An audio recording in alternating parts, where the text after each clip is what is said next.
Today we present to you ANENG's high-precision clamp meter, random with watch line, temperature line, multilingual manual, complete accessories. Flip to the back, unscrew the screws, open the lid, load 2 AA batteries, and it will work.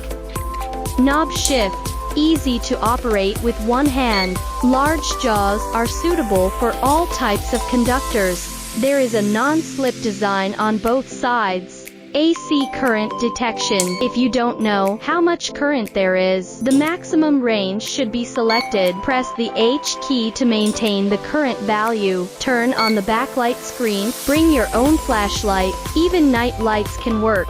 The power supply lines of common electrical appliances in the home cannot be measured.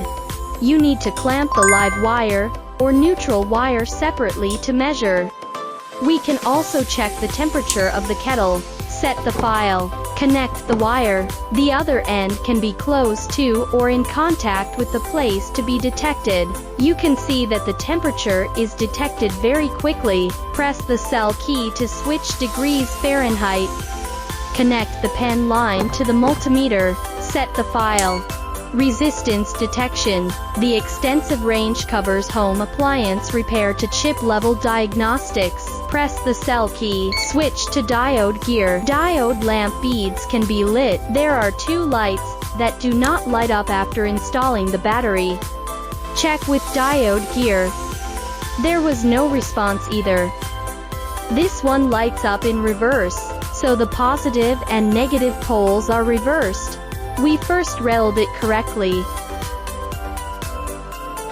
Try installing the battery again. Everything lights up normally. Press the cell key again. Switch to on/off buzzer. Listening to the voice can make sense.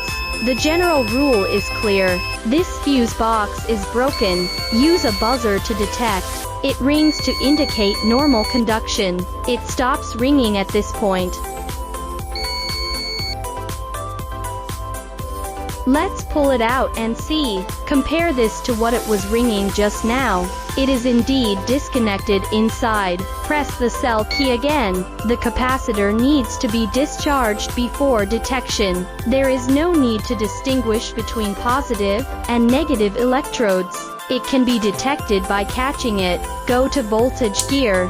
The most common type of battery is usually a DC voltage. Differentiate between positive and negative electrodes. Press the cell key. Switch to AC voltage detection. Household electricity is generally around 220 V. NCV non-contact voltage detection. The closer the distance to the voltage, the buzzer, the more urgent the alarm. Check down the line. If the beeping alarm stops, this is the line breakpoint.